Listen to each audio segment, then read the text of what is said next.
glad July has started with some bit of rain in some parts of Kampala, but in others there has been dryness akin to that in the Sahara Desert.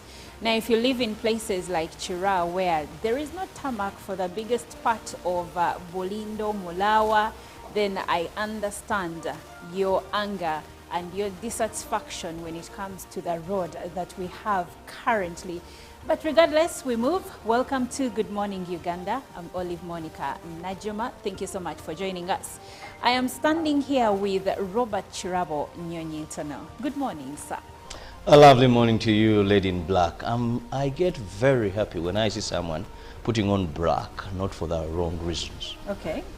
Because I always feel offended when people associate putting on black with something bad. Yet we are black people. So when I see someone very smart in black this Tuesday, and for the good reasons, I feel very happy. Good morning, our viewer. Thank you so much for waking up with us this lovely Tuesday. Well, thank you again for being part of Good Morning Uganda, the show that kickstarts your day with all the present, the live, and of course, the up-to-date information that you need to kickstart your day. Now going to Studio B, good morning, Chantal Olive. Good morning, Olive. How are you feeling today? I'm great. How are you? I'm very well. I like your blazer. Oh, thank you. And good morning, viewer. Thank you for joining us this Wednesday, the 3rd of July. It is a Wednesday, and we usually crush on some ladies. Today, I just want to crush on the ladies that do not crush. You've had a lot to deal with, and you're handling life probably even on your own, but you're doing your very best to break some generational cycles and curses. That means you're making some sacrifices for your children to see better, to be a very good example to your children and those that you actually get to impact. Today I'm crushing on all the ladies that are being deliberate to make sure that they set a very different example from their mothers, from their aunties, and whoever else they saw that took a different path from what they should have taken. Well, indeed, we crush on women that do not crush. Actually, when Chantal said that do not crush, I thought those that do not crush on men like Jirawa and Jirampol. But she means on the women that keep it together, going, yes, regardless. Jirampol, how is your Wednesday morning? Well, my Wednesday morning is okay. Doing fantastic, I should say. Well, the month of July has not started on a very good note financially, but I want to believe it is going to end on a very high note. The financial year just started. Yeah, the financial year just started, but we hope that the finances will as well be the same as... You and I could use a financial handshake. Maybe Robert will deliver that to us. No. And speaking of crushing, I think today my women crush are married women. Okay. I am crushing on the married women. All the married women, I should say, because you get to realize that with our generation today, with so many cases of divorce, you've got to give it to the many who are still within the marriage after everything they go through. And of course, not underestimating the efforts by their husbands, but since it's Woman Crush Wednesday, I want to crush entirely on those strong women because marriage is a pillar of society and family, which is the background of the marriage, of course. But of course, to stay in that marriage, to make sure that that marriage is successful, the two parties have to move hand in hand. That is why I'm greatly crushing on the women this morning. Well, Jirampol, that is a beautiful crush, especially given what was happening on social media yesterday when a gentleman made comments and said it takes a lot of guts to return to his wife every single day. I'm still trying to comprehend that statement up to now.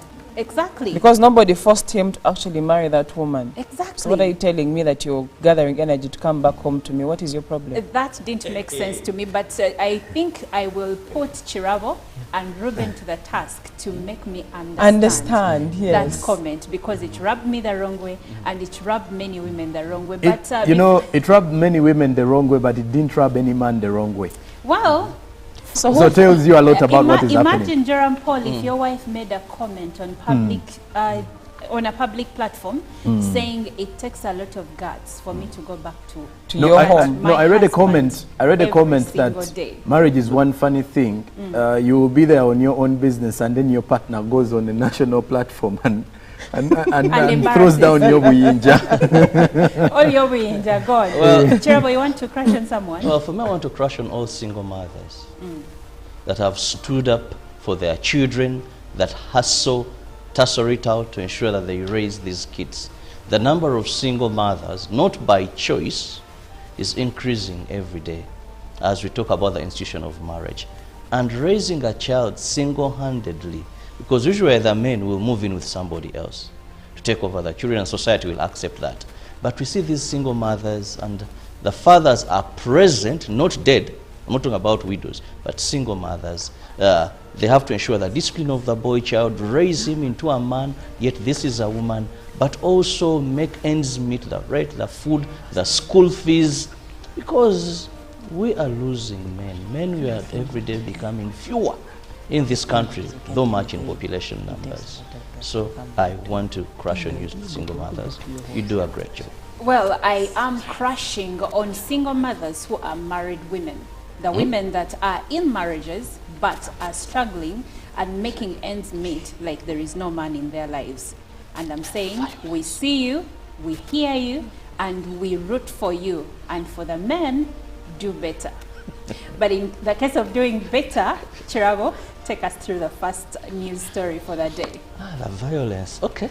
We'll begin with the International Telecommunication Union that inaugurated its global symposium for regulators yesterday in Kampala.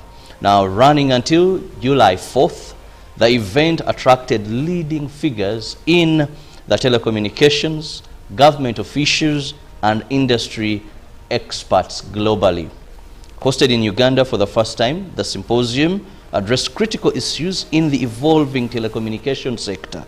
This year's theme, Regulating for Impact, focuses on leveraging information and communication technology to drive economic growth and social development. The event was graced by Uganda's Vice President, Jessica Alupo, representing President Yoweri Kaguta Museveni. Vice President Alupo emphasized Uganda's significant progress in telecommunication business. It has been reported that only 17% of the Sustainable Development Goals are on track, and emphasis has been put on critical role in the ICT sector driving the progress. The importance of strong regulatory framework in fostering sustainable digital transformation was underscored, emphasizing that regulation must maximize ICT benefits while minimizing risks in the rapid era of artificial intelligence. Delegates who participated in the panel discussion, workshops, and networking sessions shared best practices and explored new regulatory approaches. Now moving on, looking at the chaos in Parliament yesterday. Overlapping noise influenced the mood and the nature of the essential deliberation as Parliament convened on to reconsider the returned Appropriation Bill 2024. The free sitting was guided by the Speaker Anita Annett Among as a full House jeered to the cited funds of the tune of 750 billion shillings, which Parliament reallocated contrary to the priorities of the President. The President cites that in the last 4 years, Parliament has sabotaged government obligations. In the case that a bill is before the House, the Speaker refers to the Budget Committee, but since the sectorial committees are under redesignation, the Budget Committee is not fully composed. The House accepted a prayer by the government Chief Whip Hamson Obua to have the budget handled by the Committee of the Whole House. Minister of Finance Matia Kasaija moved the motion despite failing to provide its explanation, but the House did not allow the matter to be debated. Kachumbala County Member of Parliament, also the then chairperson of the Budget Committee, Patrick Isiaji, chipped in to clean the hands of the Budget Committee of allegations that the report was influenced by corruption. The Minister of State for Finance, General Duties Henry Musasizi, presented to the House the areas of dissent where the government initially prioritized funding that Parliament ignored. These included, among others, 20 billion meant for agricultural credit facility, 6.8 billion for Namanve thermal power plant, and 15 billion boosts for rural electrification process. The members of Parliament wanted to understand where the Budget Committee transferred the allocations that irritated the President. Amid its noise during the presentations, members of Parliament still anxiously listened. And now moving to court, where the High Court Criminal Division in Kampala, presided over by Judge Isaac Muwate, began hearing the murder case against Mole Katanga, widow of Henry Katanga, her daughters, a medical practitioner, and a shamba boy. Mole Katanga, who appeared on clashes with the help of prison warders, was first to be read with the charge of murdering her husband, Henry Katanga, to which she pleaded not guilty to.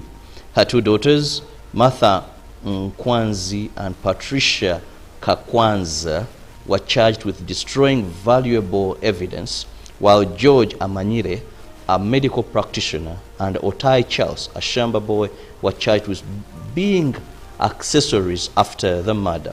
Prosecution, led by Samali Wakoli, asked court for leave to allow them amend the charge sheet. The prosecution requested to amend the charge sheet, seeking to accuse Martha Nkwanzi, Patricia Kakwanza, George Amanyire, and Otai Charles for destroying evidence and being accessories after the murder.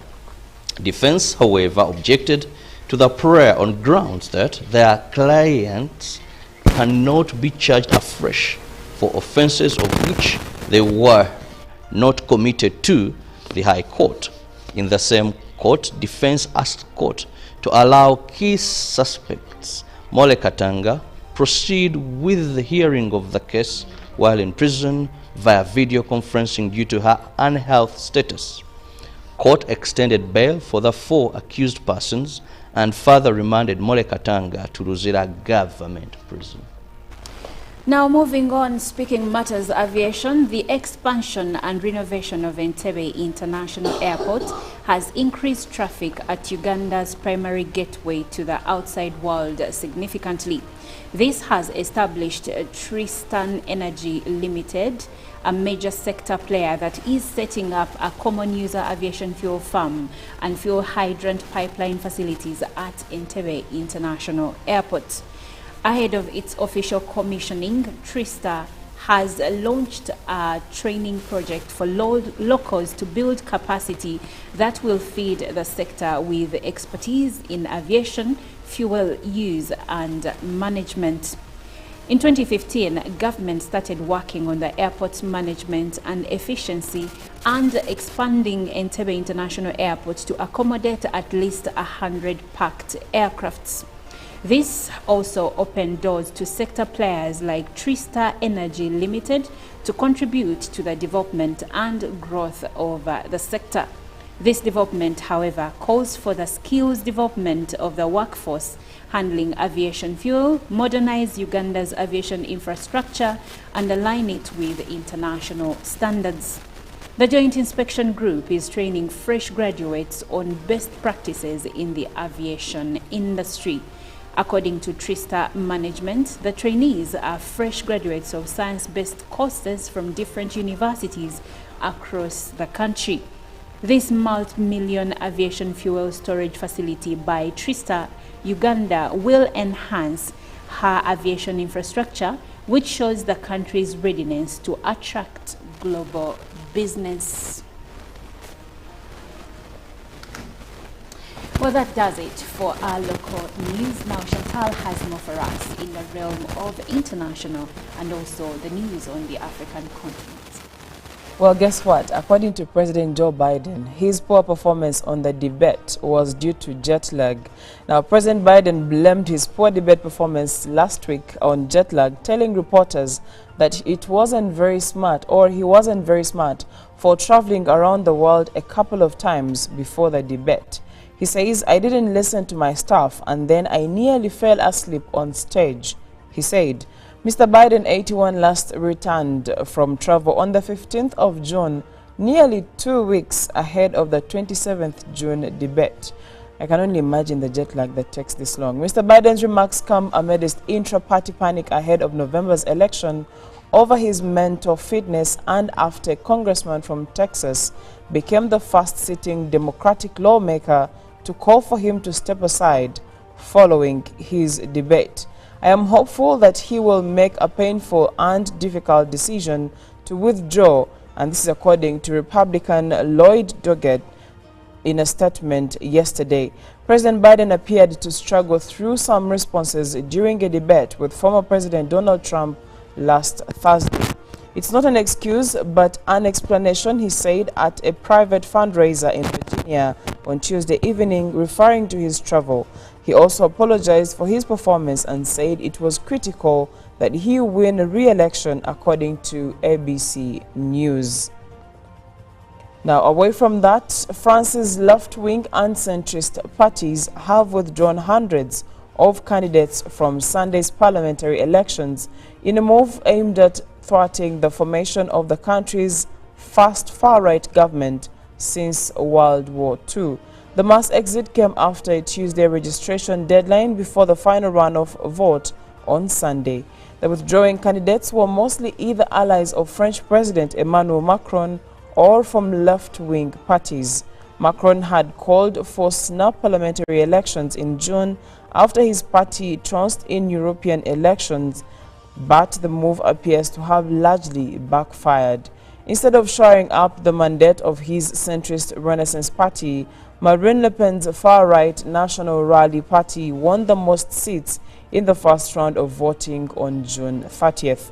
Le Pen's party, which espouses an anti-immigration platform with policies decried as Islamophobic, hopes to win enough seats in the second round of voting to form the government. Le Pen said on Tuesday the party will still seek to form a government even if it falls just short of the 289-seat absolute majority in the 577-seat National Assembly. And lastly, back to Africa, police have fired tear gas and water cans at protesters across Kenya as demonstrations against a controversial finance bill continue, even after the president said he would not sign it. In the capital city, Nairobi, riot police fired tear gas and charged at protesters yesterday. Hundreds of protesters marched through Mombasa, Kenya's second-largest city. Some carried palm fronds, blew on plastic horns, and beat on drums, chanting, "Ruto must go." There were smaller rallies in cities of Kisumu, Nakuru, and Nyeri. The protests are the most widespread unrest since dozens of protesters were killed in clashes a week ago. They appear to signal that President William Ruto has failed to appease the youth-led protest movement, despite abandoning plans for tax rises that triggered the unrest last month. Reports coming in from Nairobi said there had been a running battle between police and protesters in the city, and many of the protesters condemned police brutality. And the theme of the day, the protesters said that they were going there to give their grievances when it comes to police brutality. And that leads us to the end of our international news. Well, according to reports, over 39 people have been killed in the run-ins that are ongoing in Kenya. We hope that this situation can come to a stop, but we will keep you posted regarding the events that are unfolding in Kenya. For now, Jerome Paul is taking us through the dailies.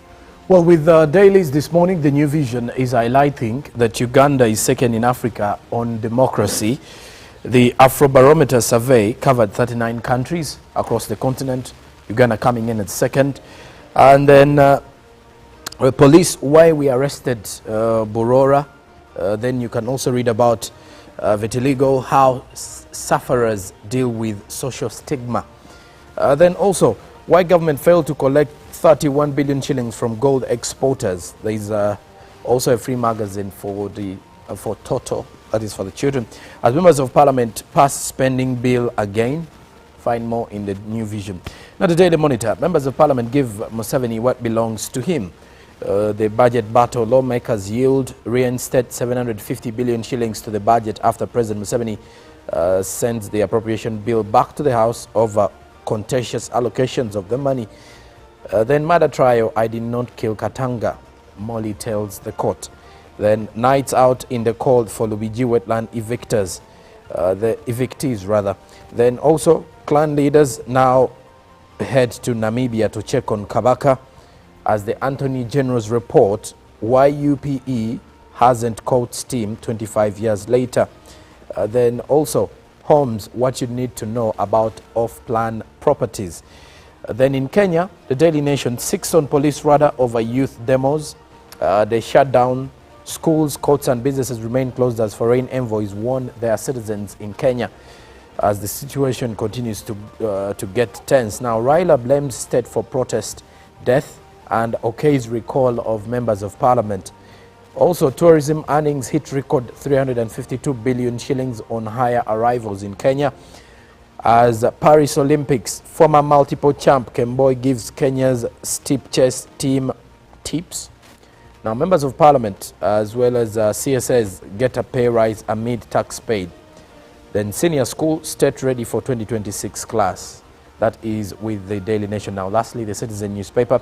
Samia, Nyusi look to revive strategic ties. Also, Zanzibar is ready for highest tourist season, according to the minister. Opinions differ on merging local and general elections, as the Bank of Tanzania is set to monitor tips service amid cost concerns. Now, in matters mental health, private psychologists soon to be recognized in Tanzania. That is it with our press review this morning. Now, since it is Woman Crush Wednesday, the gentlemen on Good Morning Uganda have dedicated this next song to all the independent women. And I believe those women include myself and Chantal and Fiona, Auntie Christine, Madame Sophie, and so many other women that I know to be independent. Enjoy.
3rd July has started with some bit of rain in some parts of Kampala, but in others there has been dryness akin to that in the Sahara Desert.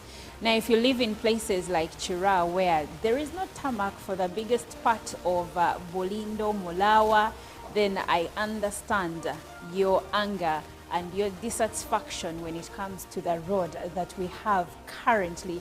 But regardless, we move. Welcome to Good Morning Uganda. I'm Olive Monica Najuma. Thank you so much for joining us. I am standing here with Robert Chirabo Nyonyintono. Good morning, sir.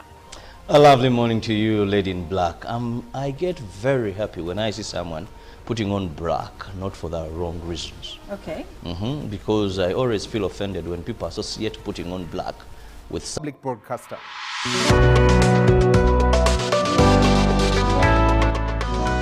Was brought to you by I'll call you every day, yeah, yo, You can now get all the Chibuzi out with MTN voice bundles. Call all networks. Kubei Dondoro. Buy a 25-minute voice bundle for only 1,000 or buy any daily voice bundle of your choice. Dial *100 *21 hash and select daily or use the My MTN app.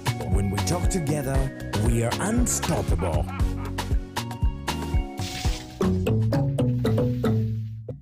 Nyati Motion Pictures brings you Tuko Pamoja to the town or city near you. Between July and December this year, don't miss Uganda's beautiful stories from east to west, north to south in Tuko Pamoja.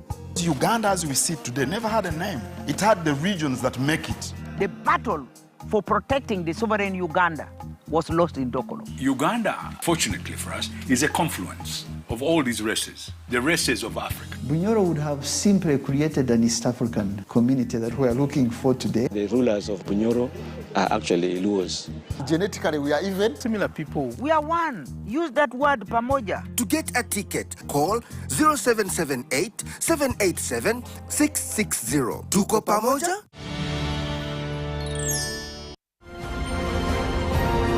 Live from UPC Studios in Kampala, this is Good Morning Uganda.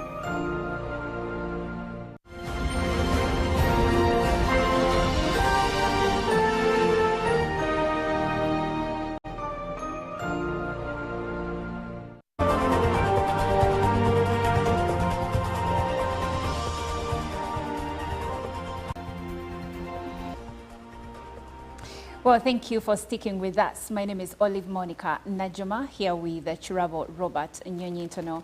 And in Studio B, we have Joram Paul Sonko and Chantal Olive Akandinda. Now, Parliament has been in the news lately for different reasons, among them corruption, allegations.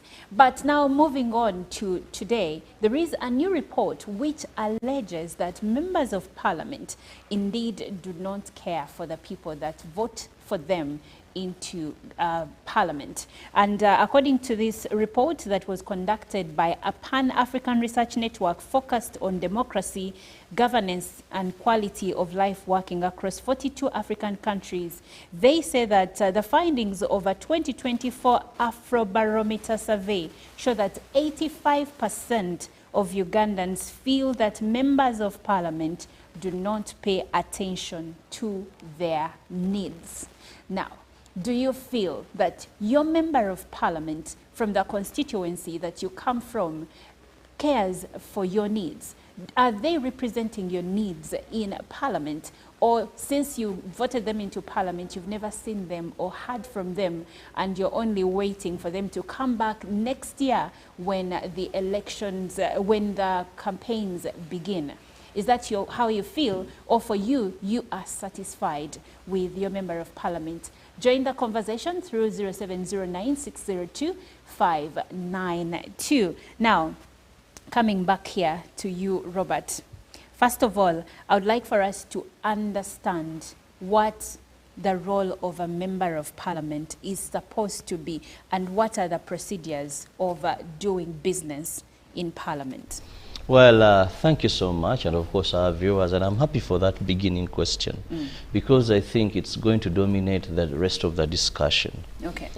First, do we know the functions of a member of parliament? And I must say, if you did a survey and asked Ugandans, who is your member of parliament first, then asked him or her, what are the functions of your member of parliament? You hear things like, oh, has your member of parliament delivered? The first thing he will tell you, he has not delivered. When you ask them, why do you think they have not delivered? Takoze ngudo, look at the roads. You know, look at this. So, there are basically about 4 major functions. One, legislation. That we elect these members of parliament to go to parliament and make laws. Make laws for this country. And the laws representing the views of the people. That if we are making a law against homosexuality, you know, it is our members of parliament to go and scrutinize, to go and follow procedure and come up with good laws. 2, an oversight role of government. That is why we have committees like COSASE, you know, the likes of PAC, that these ones look at how government is using the money that is being given to them. Committees on human rights, checking how government is handling. So then also we look at the budget process. The members of parliament must scrutinize, must ensure that the budget that we have, after having gone through this process, as they pass it, it is that budget. Then representation, that the people who elected this member of parliament, their views are brought to the floor of parliament, to the attention of the house, and therefore either worked on, if it's like issues of insecurity. Remember when we had the Panga thing in Masaka, how the MPs would come on the floor, bring this issue, say we need security, we need this protection, this is not happening. And government reacted first. Or to represent their issues, and they are captured, so that during the budget allocations are given to these particular areas. But also a member of parliament has a function that may not necessarily be in the law, but lobbying. That I will either say so-and-so is a minister, is my friend, I will lobby him. A member of parliament, many that have been successful, they use the lobbying element. So these are the basic functions of a member of parliament. Now, you asked about the procedure. Yes. That's where the technicalities come. Most when you have big numbers, that you'll find that most of the work in parliament is done in committees. These various committees. That if it's something to do with human rights, it's sent to the committee on human rights. If it's something to do with health, we've been having Dr. Ayume, it's sent to that committee. So most of the work is done in committees. And the unfortunate thing is that the works in committees, the electorate are not able to know if their member of parliament is active in that committee. Yes. Because more of closed door, committees are meeting, maybe a bit of media. Then the other is plenary, where we see them struggle to attract the speaker's attention. Because how many members of parliament do we have? We have over 500. I may not be very, 550 something. Yes. So now they struggle. And all of them struggle for to attract the attention of the speaker. That can be now, easy. UBC, as a national broadcaster, gives you what transpires in plenary. Yes. In these sittings. Maybe they are unattentive voter could follow, and now of course with social media, TikTok, they get those clips and all that. There, a member of parliament can also issue out their views. That is also one other way. But also a member of parliament can come up on certain issues with a minority report. Member of parliament can bring a motion. Now you see how Honorable Sechikubo is struggling with his censure motion. I saw him go to a certain constituency and he was denied a microphone. Honorable Sechikubo, yes, came with one of the people that they are looking for these in a constituency. I want to mention, I think they had a function. He was welcomed very well, went on a platform, and the area member of parliament saw him with his file containing these signatures. So Honorable Sechikubo wanted a microphone to persuade the people to force their member of parliament to sign. Now what happened? They denied him the microphone. He stayed there with his colleague, making some noise and antics and all that, until he had to come down the platform and go away. So you can also bring private members' motion. So there are some of the avenues in parliament that a member of parliament, you can hold him accountable for that. So knowing the functions and how these members of parliament have to express or prove to the electorate that we are working is a bit of something that I think there is a mismatch. We may not know, or they may not know.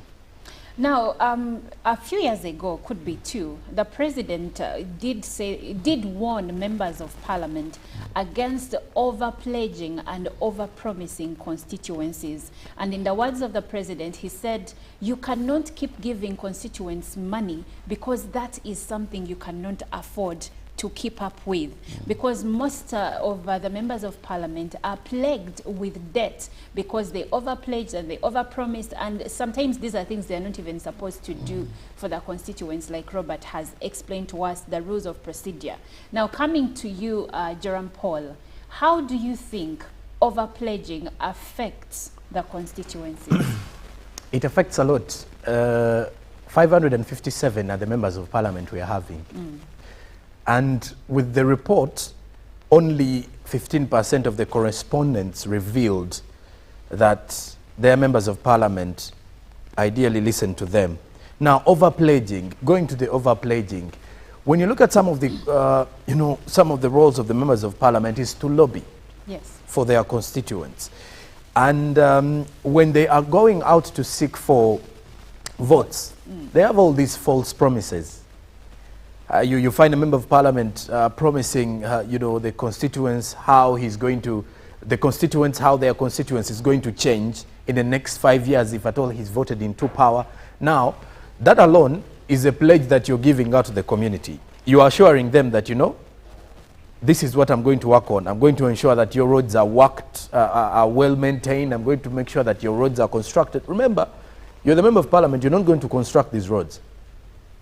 So you're just going to table, the requests from your constituents to parliament.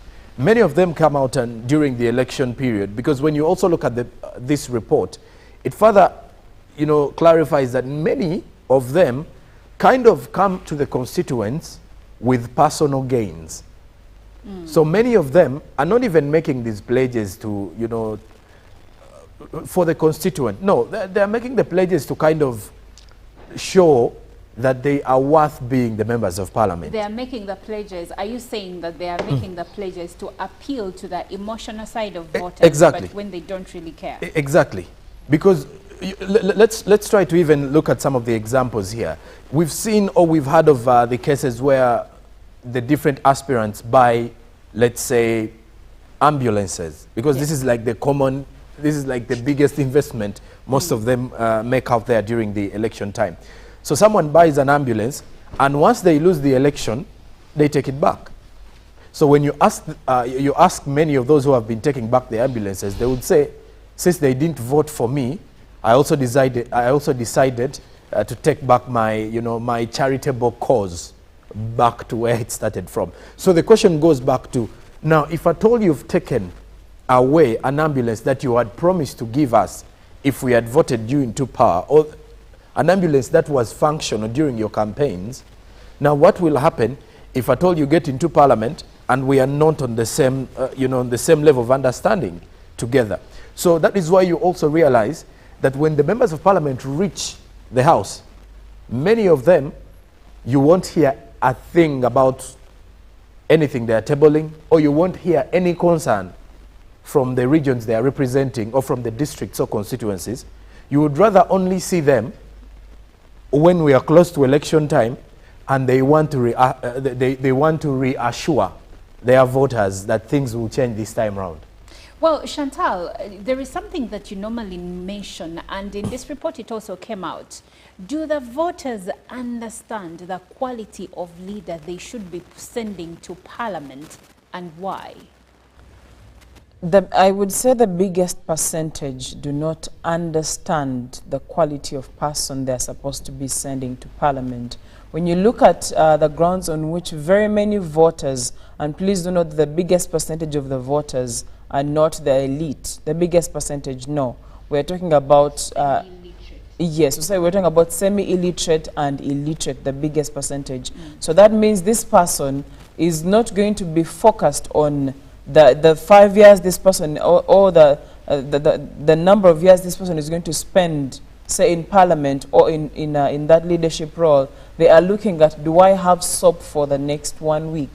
Do I have what to eat today? And that is how these people have been manipulated. Someone say, do you know that in those villages, when you go to the remote places, as long as this member of Parliament, one, has a good car, I'll use their words, a good big car, and this person distributes a little money, the first thing they will say is, that person has money, so they can be our leader. So when you get to have certain conversations with them, they are not checking ideology. They are not checking practicability of even the things they are saying. If you're telling me you're going to construct this road, are you the one who is mandated to construct this road?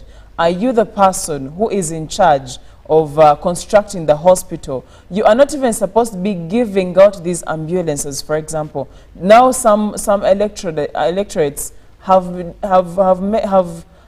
even started having conversations like, this person did not even give us anything. The other constituency got an ambulance from their member of Parliament. You understand? But they're not mandated to do it. Okay. They're supposed to be lobbying to get those services from closer to their people. Because what government gives you, government will not take away. But if the member of Parliament gives you an ambulance, he's going to take it away if you do not vote them back into Parliament. Let's even talk about school for the community. Let's even talk about things like electricity. We know a member of Parliament who went and took down electricity poles and transformers because he was not elected back into that position. Hey, that's sad. But now, still speaking on the same, what qualities of a leader should our voters be looking for henceforth? Because we have 2025 around the corner, and towards the tail end of that year, we will be launching campaigns for the general election in 2026. So this opens a conversation around civic education. I'll start with you, Robert. Well, first of all, has there been enough civic education? What do we need to change? And what qualities should people look out for? Well, I think we first have to help our viewer understand what is civic education. Now, civic education or democratic education, this is usually done by civil society organizations to empower people and teach them about democracy. Now, teaching them about democracy is teaching them about what kind of leader should you vote, what is their role, what is their purpose. And we are very unfortunate that in this country we don't have civic education, we have voter education.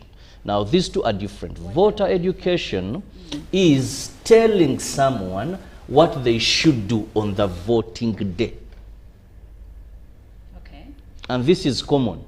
Every media, electoral commission, government, some civil society organizations, you see this as we're entering elections. When you're ticking, don't tick past the box. Don't make it vertical. Don't do this. Fold the paper like this. There's so much voter education. The sign of your member. Your member of Parliament. Yes. Now, trouble comes that when you don't have civic education. So what is civic education? When we do not tell people reasons why they should vote, the role of their representatives, and we tell them how to vote.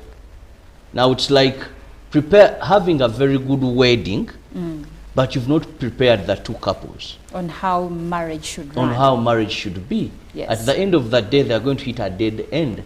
Now, this is what you're having. Now, in amidst this confusion, we have multi-party politics. So people don't know the roles of the people they are going to vote because they have not been empowered. Chantal has just told you, you go to the village, they will tell you, oh, yeah, in Ampenkoni, you know those huge vehicles. Maybe he has a school, so he's worthy being a leader. Someone will tell you, me, if you give me 10,000, I can even give you my national ID. You know, someone will tell you, mpa chompa. We had a member of parliament, may he so rest in peace, who was simply voted by telling people, give me, I also go and enjoy. And he came to parliament. He had gone back to tell them that I also ate, now I'm going to eat with you. So we have had people who have come on the fact that now it is a wave. Can you imagine? Now it is a wave. Because voters don't know. And not only voters don't know, even the members of parliament don't know. Because don't assume that all members of parliament are just telling lies. So tell us the qualities voters are supposed to look out for before I share some of the views that are coming through. First, ability of the person to occupy that position. How can you tell ability? Ability will come with exposure. Ability will come with experience. Ability will come with knowledge.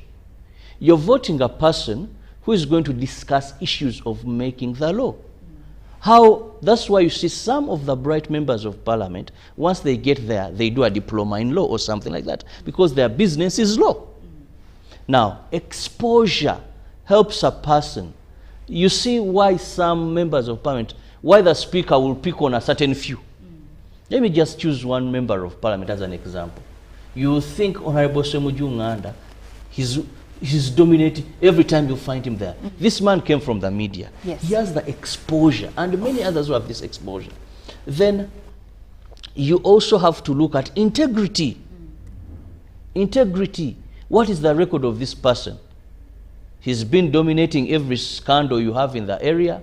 Then this is a person you're sending as your member of parliament.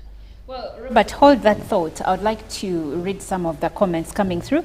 And one is saying some members of parliament just look for survival.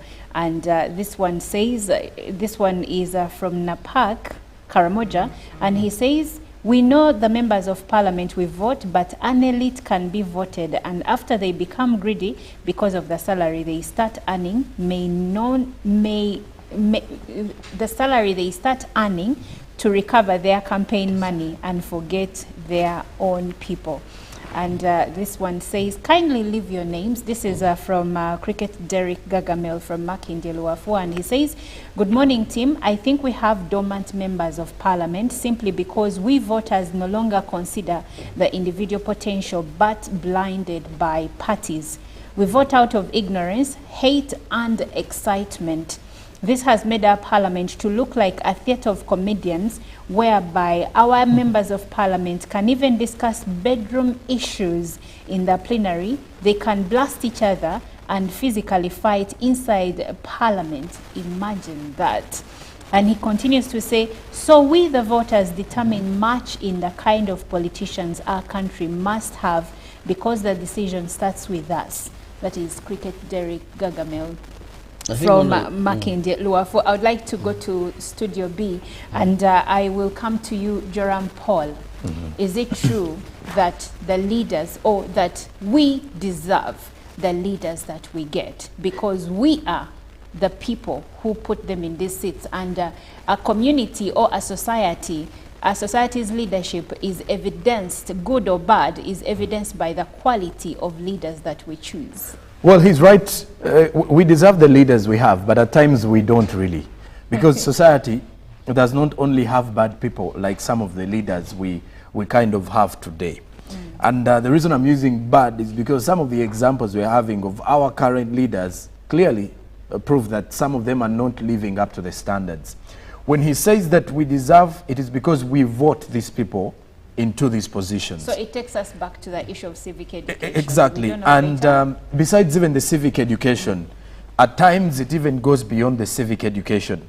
It goes back to what we society have within ourselves. Because remember, some of these leaders are groomed by ourselves. So that means what they see or what we do with them is what they actually grow up seeing.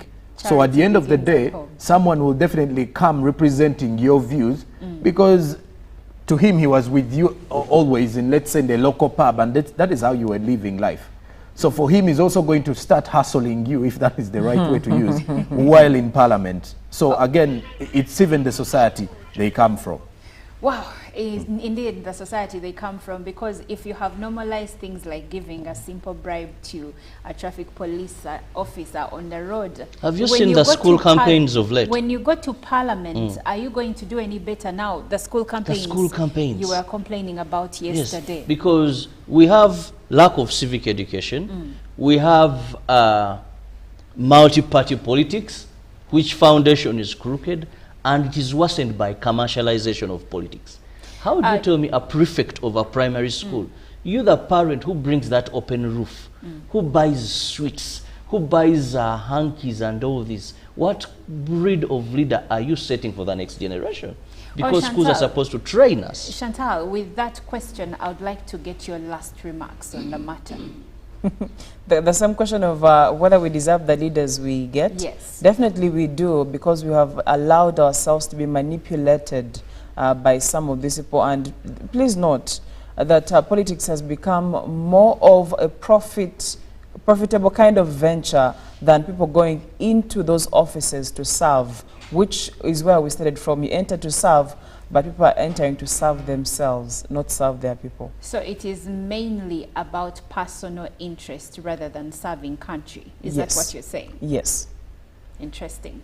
Well, the conversation continues online. This is Good Morning Uganda, and we'll take a short break. We come back with Irene Allen Namisango on the Good Morning Uganda Tourism Express. Stay tuned.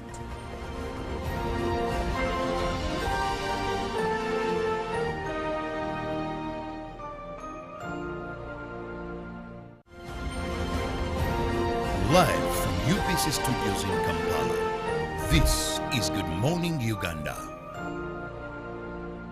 Pick of the day on UBC. Every Wednesday, 10 p.m. on your public broadcaster.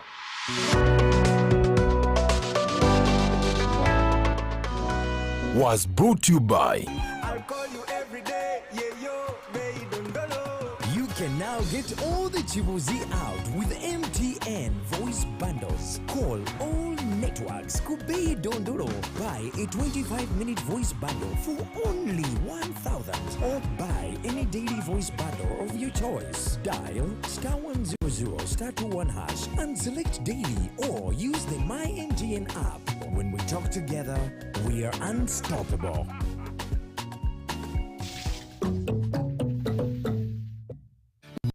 Motion picture in July and December this year. Don't miss Uganda's beautiful stories from east to north. Uganda, as we see it today, never had a name. It had the regions that make it. The battle for protecting the sovereign Uganda was lost in Dokolo. Uganda, fortunately for us, is a confluence of all these races, the races of Africa. Bunyoro would have simply created an East African community that we are looking for today. The rulers of Bunyoro are actually Luos. Genetically, we are even similar people. We are one. Use that word pamoja. To get a ticket, call 0778 787 660. Tuko pamoja?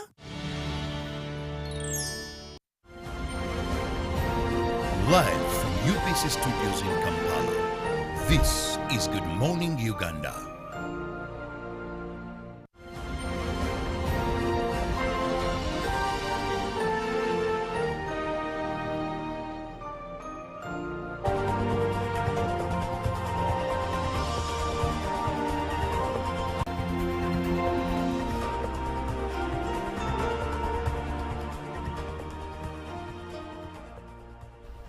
Welcome back from that short break. My name is Irene Allen Namisango, and this is the GME Tourism Express, the time that we committed to take you around the world of travel, telling you what is happening, what is trending in the world of tourism, Where can you go? Where can you stay? What can you do? Everything that you need to know about Uganda's tourism. This is a perfect time for you to always tune in and get to know everything that is Uganda's tourism. Well, today is a special day, and especially to the team at the GMU Tourism Express and GMU, because one of our producers, Mr. Mike Sevaro, it is his birthday, and here we celebrate tourism personalities. And I should say that Mike is one of the tourism personalities that we have here at the station, but also in the country. He's a drone pilot, and he does I think, the best drone shots that we have in the country. So if you see most of the drone shots that we have, drone shots of Karamoja, Maction Falls, Semuliki National Park, like those beautiful drone shots, I'm telling you that most of them have been shot by Mike Sevalu, and it is amazing to see that these people, young people, are coming up to promote Uganda's tourism passionately.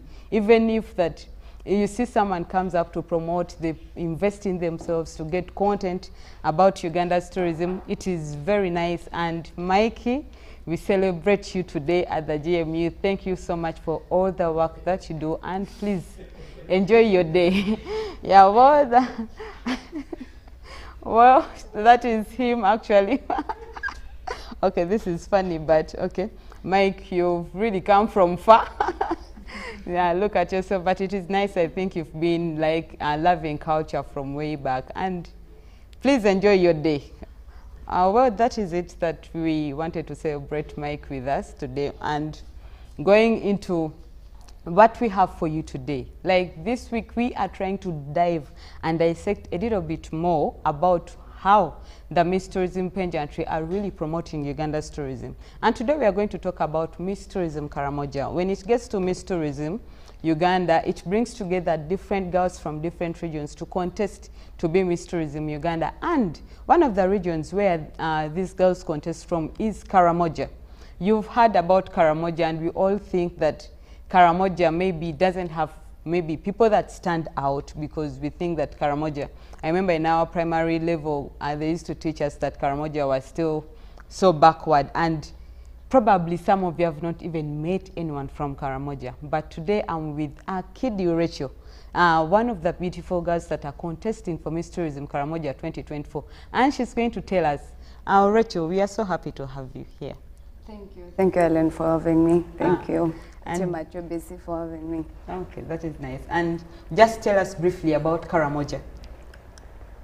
Before that, my name is Kidi Rachel. I am the community manager for Youth and Tourism Africa.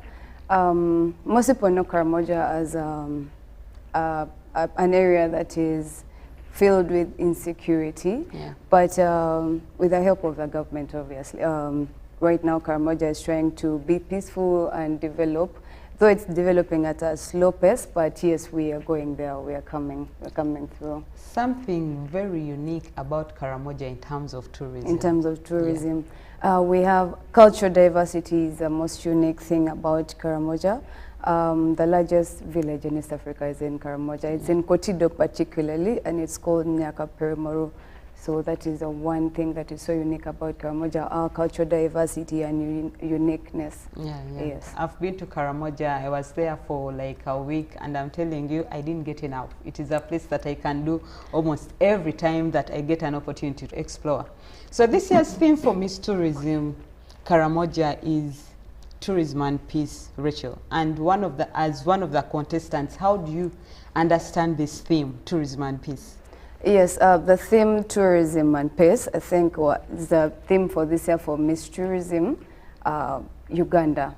So I think which is also the theme for all other regions, Tourism and Peace. To me, Tourism and Peace as a theme means using tourism as a tool to leverage development, peace and understanding in the region, as well as development. And then also it means peacefulness, like understanding while you travel, you get to peace as a tourism as therapy for understanding and also development. That is what the theme means to me, using tourism as a tool to develop the region. So Rachel, you're among these contestants that are standing up for Miss Tourism Karamoja, and you definitely want people to vote for you. But what are you thinking that you're going to do in case you're in this position? Once I'm crowned as Queen, Miss Tourism Karamoja, I already have projects that are running. For example, I am the chair for Nguvu Nation. This is an initiative directed towards supporting and empowering young girls to live holistic lives. I've been doing this. I've had outreaches in the region and out of the region. I've had community dialogues. Yeah, and being a queen gives me a larger platform to extend my impact, to extend my reach. Besides that, I'm also involved in other projects with other partners that we can partner with and do a bigger impact through promoting tourism. And then also Karamoja, since Karamoja has a lot of potential and good enough, I have a good influence with good friends. I believe that that space is good for me to extend the impact of tourism, especially within Karamoja. So I think that is what I would do, to advocate for it. And also, since it's a culture-based community tourism, I believe that since I'm also a person who is very, very passionate about culture, I advocate that. If you've been following my socials, I've been posting about my culture, telling people about my culture. I'm really passionate about that. And this will give me a wider audience to promote my region. Wow, that is nice. And yeah, I see the way you're already speaking about everything about Karamoja, the tourism bit of it. You're so passionate about it. Tell us, what inspired you for this? What inspired me? Yes, I've been seeing reigning queens doing amazing work. And Miss Tourism as a pageant itself aims at empowering young girls like me who are out there and they wish to be greater women of substance and women who contribute to society in a better way. Since the avenue is there, what the inspiration is that, yes, I would like to be a responsible tourism ambassador at the UN sometime in the future. And this is my opportunity. This is like the opportunity that I have to express myself.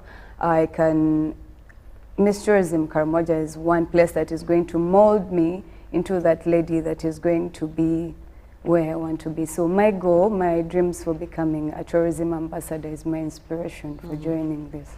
Okay, Rachel, in your own opinion, how do you think Miss Tourism, the whole pageantry, is promoting Uganda's tourism? I believe, since, by the way, there is, Miss Tourism believe that tourism is everyone's business. But again, particularly for women, they believe that once a woman is trained or mentored in such a way that they can promote their region or promote their country, for ladies particularly, they go a long way because we are nurturers by nature as women. So once a woman is empowered, we can really do good stuff. So I believe Miss Tourism nurtures and teaches young girls to know how best to sell their country through their talents, through the dances that we do, through traditions that they teach us, and everything else that the pageant really provides. One last one for you, Rachel. What advice do you have for the girls that would really love to stand out, maybe to contest in this beauty contest, but they are shy, they're scared of coming out? What advice do you have for them? Speaking from experience, being shy and scared is not going to take you anywhere. As long as you have a goal in your head, you have to push yourself. No one is going to actually come and push you, but if you have the idea in your head and you see yourself that you're going to be great, you really have to get up and show up. You need to show up and show out for yourself. Believe in yourself and believe that you can achieve whatever you put your minds to. I believed in myself and here I am. Wow, yeah, that is nice. Well, Rachel, it was really nice having you here on the show, and I believe that some girl out there has also been inspired.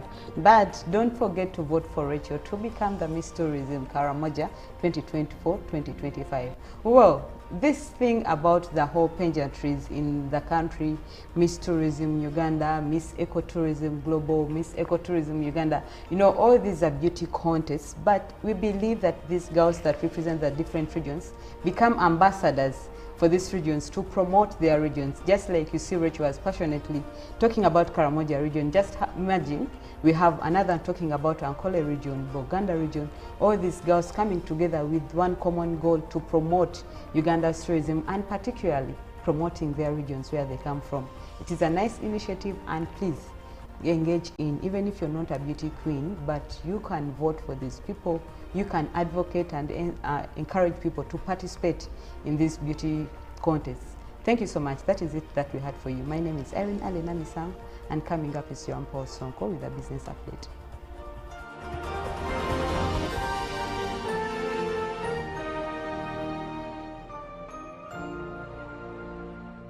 Nyati Motion Pictures brings you Tuko Pamoja to the town or city near you between July and December this year. Don't miss Uganda's beautiful stories from east to west, north to south in Tuko Pamoja. Uganda, as we see today, never had a name. It had the regions that make it. The battle for protecting the sovereign Uganda was lost in Dokolo. Uganda, fortunately for us, is a confluence of all these races, the races of Africa. Bunyoro would have simply created an East African community that we are looking for today. The rulers of Bunyoro are actually Luos. Genetically, we are even Similar people. We are one. Use that word, Pamoja. To get a ticket, call 0778 787 660. Tuko Pamoja? Live from UBC Studios in Kampala, this is Good Morning Uganda.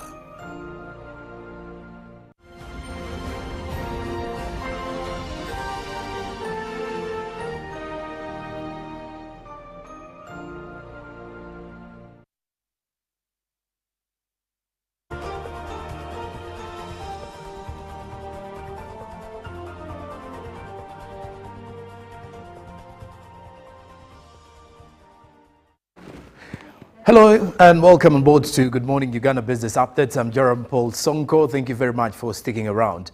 And this very moment, I would as well try to remind you that today is a birthday for a drone pilot, a senior drone pilot, Mike Sebalu, who is also a team member with us here, producer of the Good Morning Uganda Tourism Express, a gentleman that you're seeing on your screen. So we do start with you as you celebrate your birthday. I don't know whether you belong to the Gen Z, but nonetheless, it is a new ride around the sun, I should say. For the next 12 months, may you be blessed, may you achieve even more than you've been able to achieve in the past year of your time on Earth. Now, as we continue to celebrate your birthday, we also stand with you in regards to whatever you're doing in life, and we wish you all the best.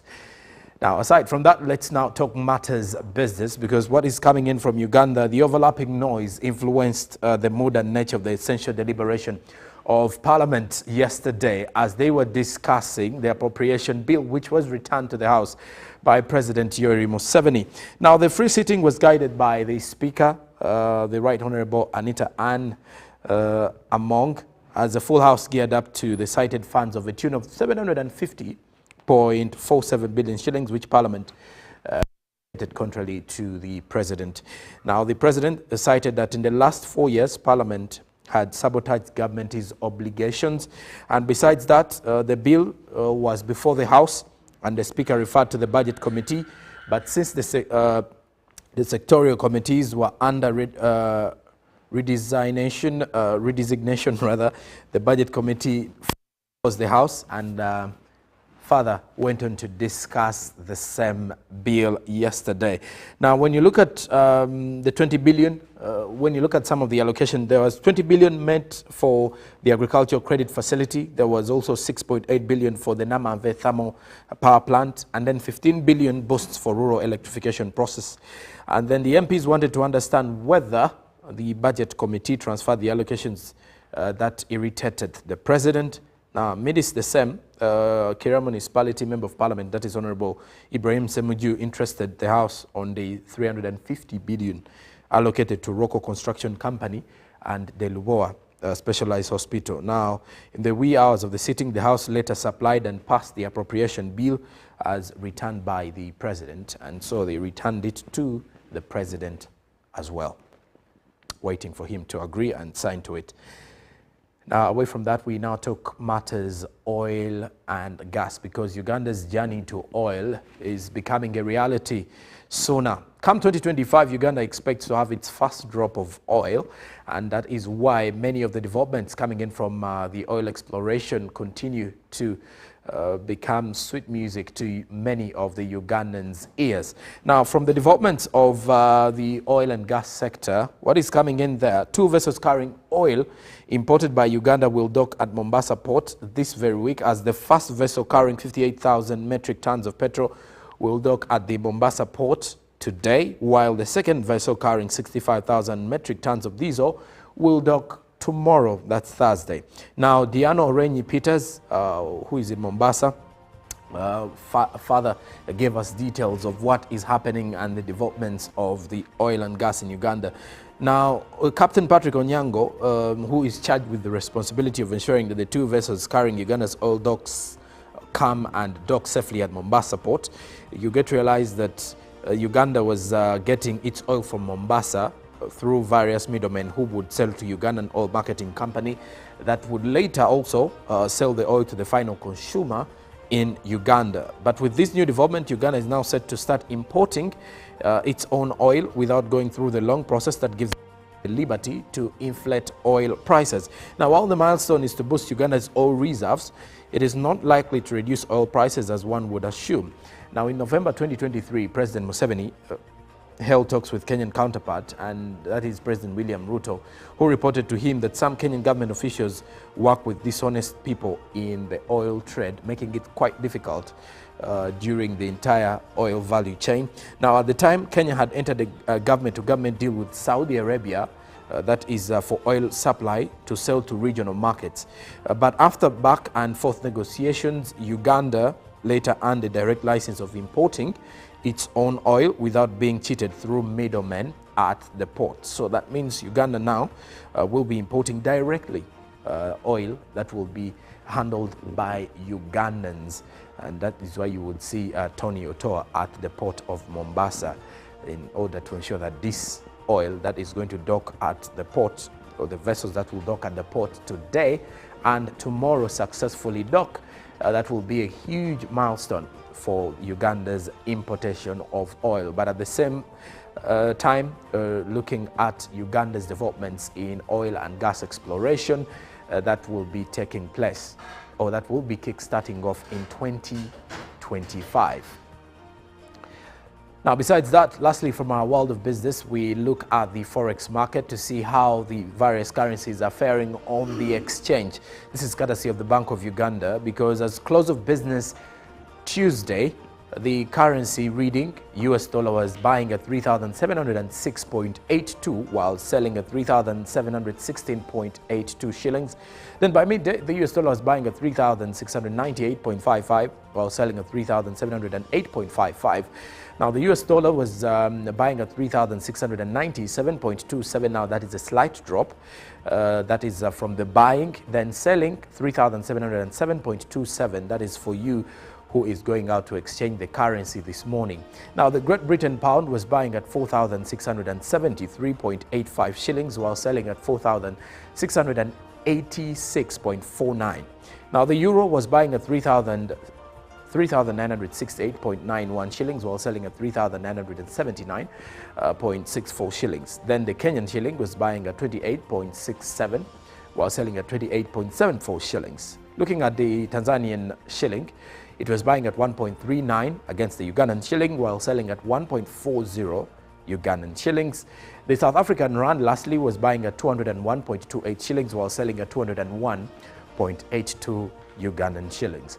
And so that's how you will find the different currencies on the exchange this morning for those of you who would wish to exchange currencies and for those in forex trade as well. I'm Joram Paul Sonko. Tomorrow I'll be back to give you the latest from the world of business. But as of now, Good Morning Uganda does continue. Chantal Oliver Kanina is right here with the traffic update. Stick around. Good morning.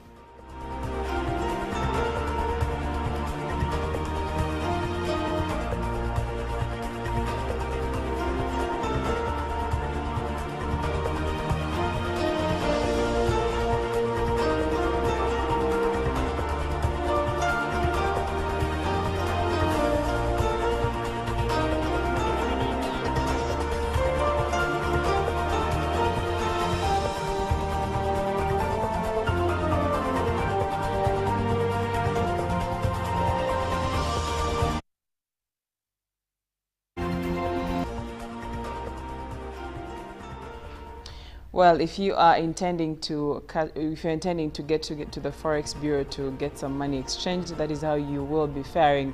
Let's cross over into the world of traffic and see how you can get to different parts of town. What I'm going to make sure of is give you the update on how we are holding up in terms of traffic as you're going to make your way to different parts of town. So let's start with Kampala Road. Now, Kampala Road is safe for you to move. Same applies to the Kampala Ginger Road or Ginger Road. You'll be finding much of traffic is actually okay. You're just moving slowly, but everything seems to be safe.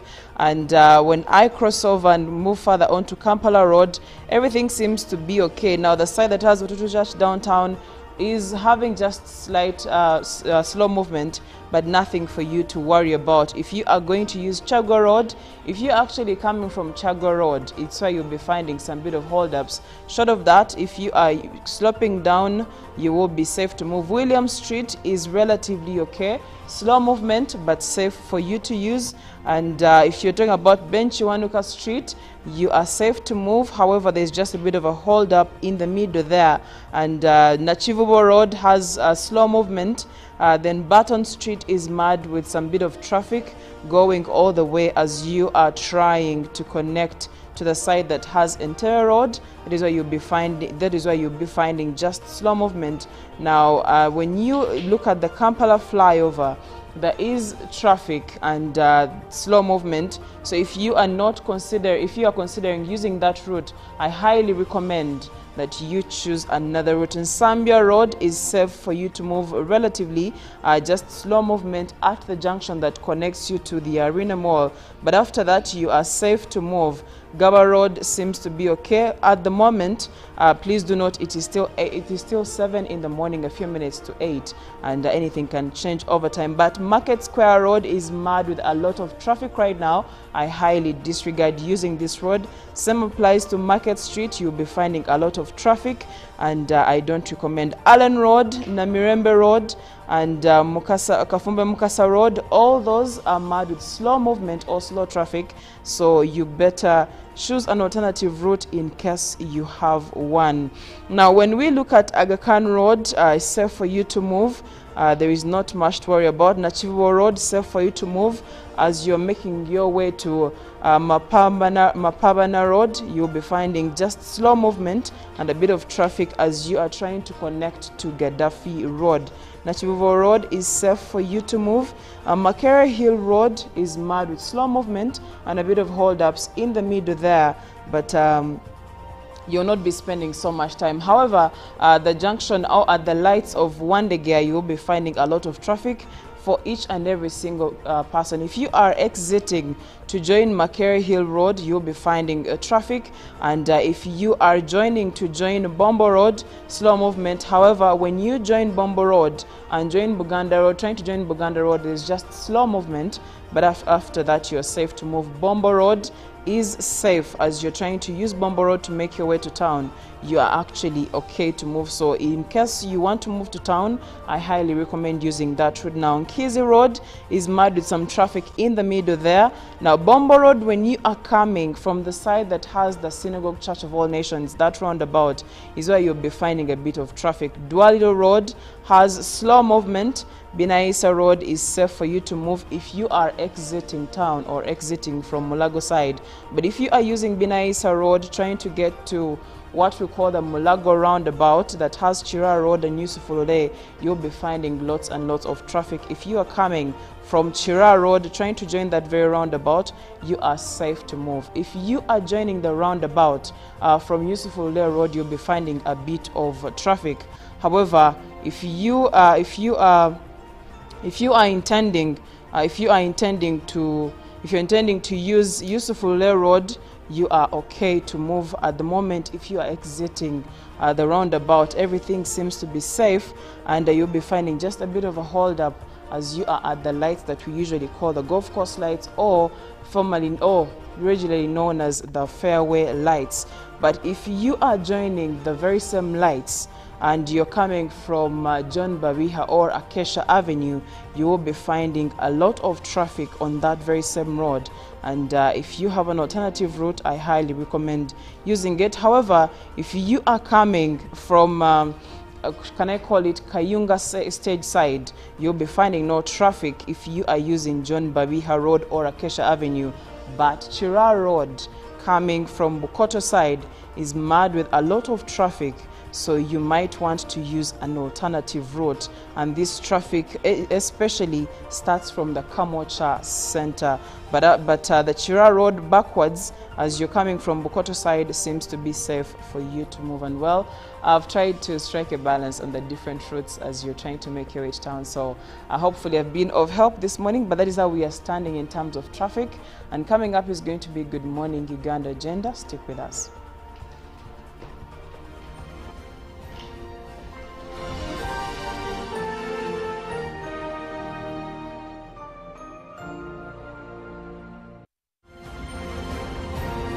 Live from UBC Studios in Kampala, this is Good Morning Uganda.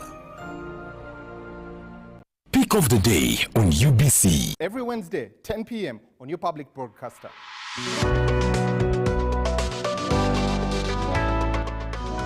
Was brought to you by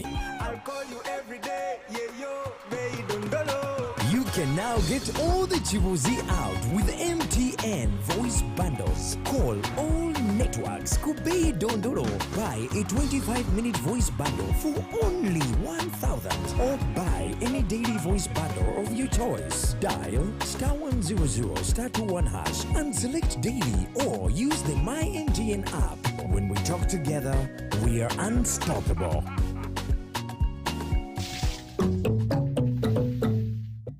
Nyati Motion Pictures brings you Tuko Pamoja to the town or city near you.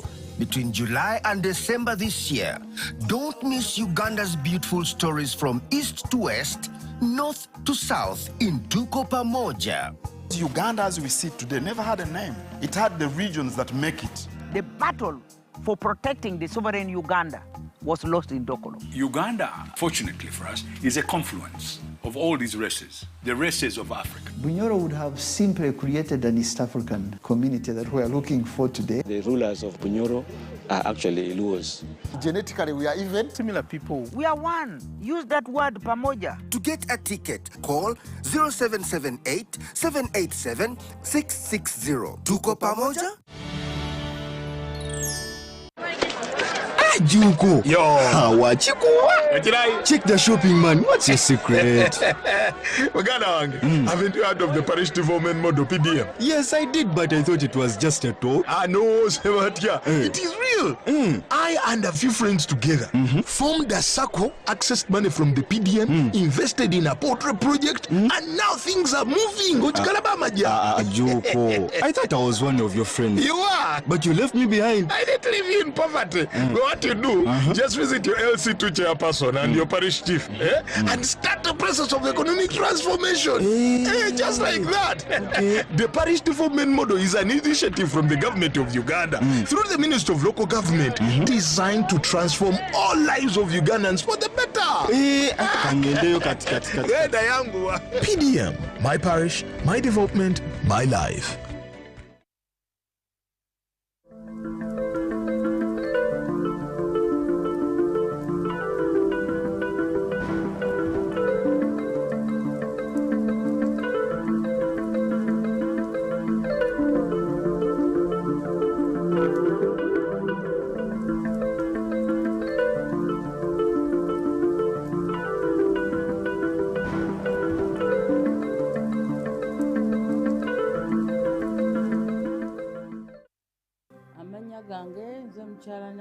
Proscovia nga nze omukulembeze w'abakyala mu Mengo Parish era nga nine kakiiko ka PDM aka parish model ndi memba nze saafuna kuba basooka ne batugamba sooke tukubiriza abantu bafune fe abali kakiiko tetugenda kufuna mbu bagenda tusasula omusaala naye tebagutuwa naye ngaera saafuna nayagala abakyala bange basooke bafune kubanga nze ndi mukulembeze n'ebbugumu lyali lingi abantu balinda ssente ezo okumala ebbanga nga kijja kulaga ekifaananyi kibi nga ffe abakulembeze fe tusoose okufuna ne bagamba tugumiikirizeeko naye nsuubira luutu eno endala kubanga nawulidde nti bayongeddeko emitwalo miliyoni 5 ndi omu ku abo abagenda okuganyulwa ku bantu abafunye ssente bazikozesezza bulungi chairpersoni wa PDM tabadde mubi mukyala mwesimbu ate awuliriza kuba nnyinza okujja nga nfunye complain bakyala ffe tebatuwadde ffe tetulina kye tufunye mu gavumenti nenzija ne mugamba abakyala bagambye bwe bati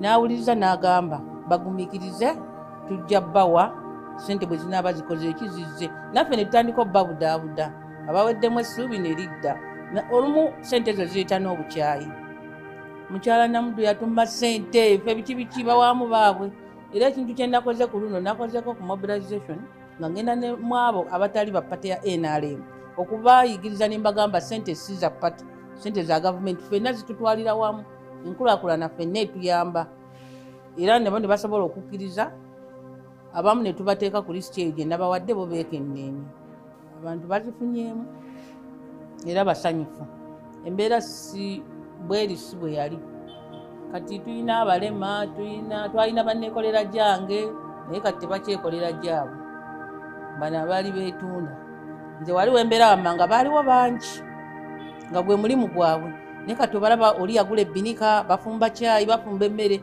kwegamba n'embeera yaabwe ekyuseeko mu byobulamu abakyala bonna abanyiiga nti tebaafuna abalina entondo abali mu bibiina ebirala bagamba bino ebintu bya NRM olwokuba ffe tuli ba NRM ssente zaffe ffenna enkulaakulana ya bonna temanyi kibiina temuli bya bufuzi era saagala bateekemu ebyobufuzi mu ssente zino njagala babeere bakakkamu bajje basevinge n'okusevinga kubanga bagamba bw'oba tonnafuna nga naye oyagala saaka egende mu maaso osobola buli wiiki okusevinga ku ssente zonna z'olina oba 2,000 oba 5 oba mmeka n'ogula akatabo n'osevinga okulaga nti olina interest bonna bajje basevinge ng'abalala bwe bakola era babeere bagumikiriza buli omu ajja kufuna ssente kuba kino kya buli financial year n'abatannazza ssente bazizze bannaabwe baganyulwemu n'akatalekeka ssente ezo bwe zaali zijja bagamba mwabali ku bukiiko temugenda sooka kufuna mwinayo allowance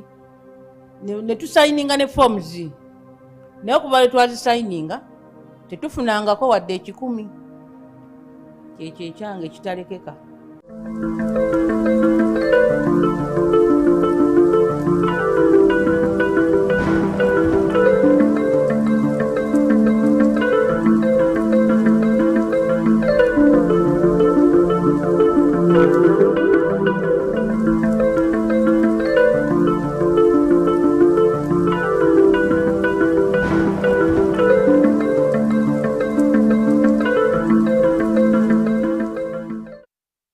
Live from UPC Studios in Kampala, this is Good Morning Uganda.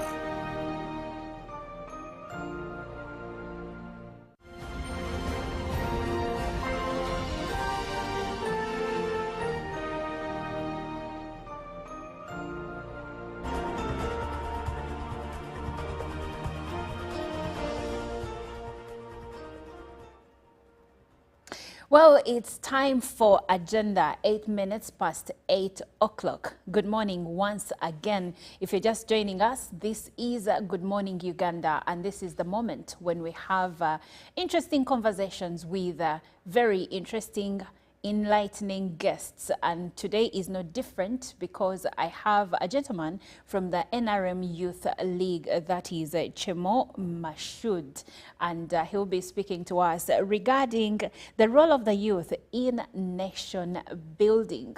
When we speak nation building, many factors come into play. We talk about politics, but we also talk about youth participation in developing the country. That could be in the field of education, it could be in the field of medicine, in the field of business, and anything else. Now, according to the Uganda Bureau of Statistics, the census found that Uganda has its biggest percentage, and that is children between the ages of 0 to 17 being the majority in our country.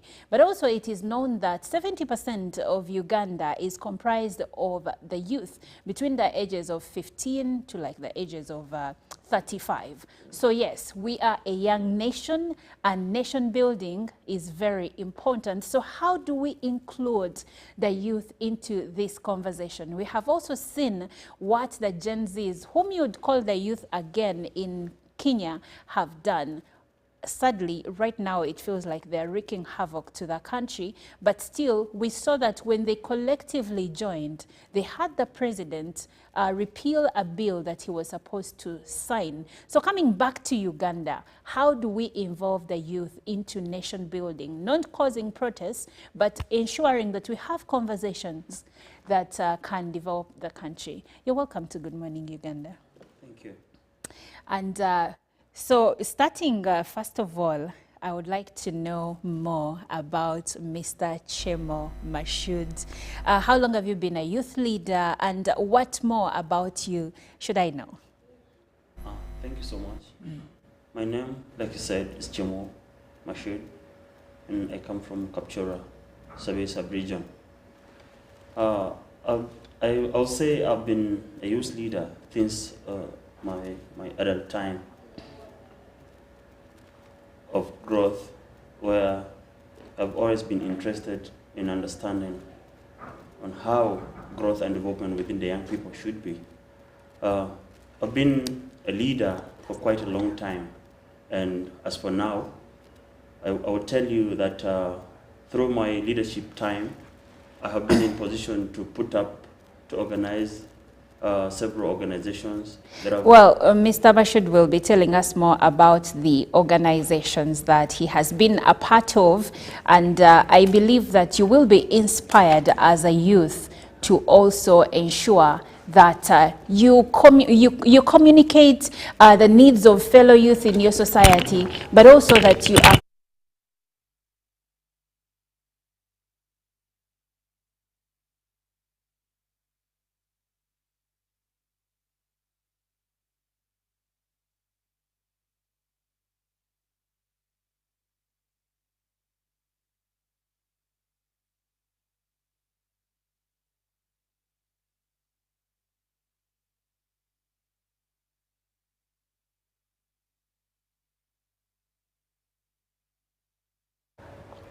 are sorry about that glitch, but we are right back with Mr. Chemo Mashood, and he was telling us more about himself before we dig deeper into the conversation.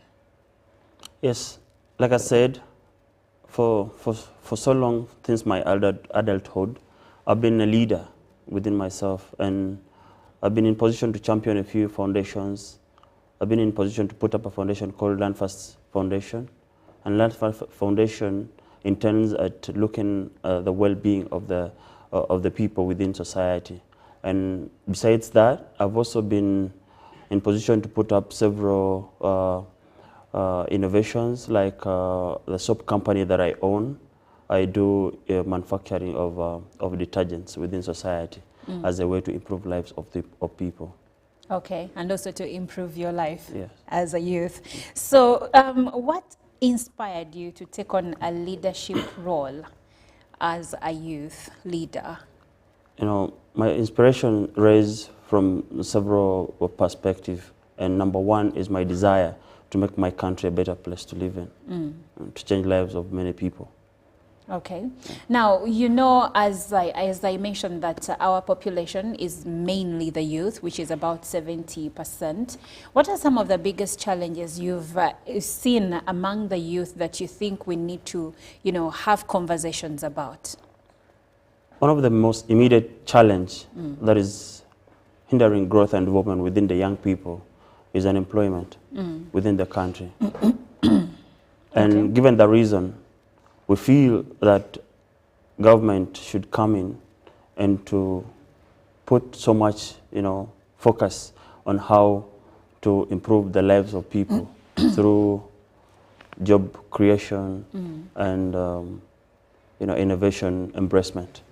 I mean, the innovations within the young people should be embraced by government and should be tapped by government to see that the young people are in position to live a better life every day. Okay, so when you speak about innovation, what I hear in my head is education, because through education, the youth learn skills, right? But coming back to you, Mashud, you can tell us how you think education can actually help the livelihood of the youth, but also as a contribution to nation development. Education plays a very pertinent role. And number one among the many is when people are educated, when people get that best education, they'll be in position to articulate issues in different ways.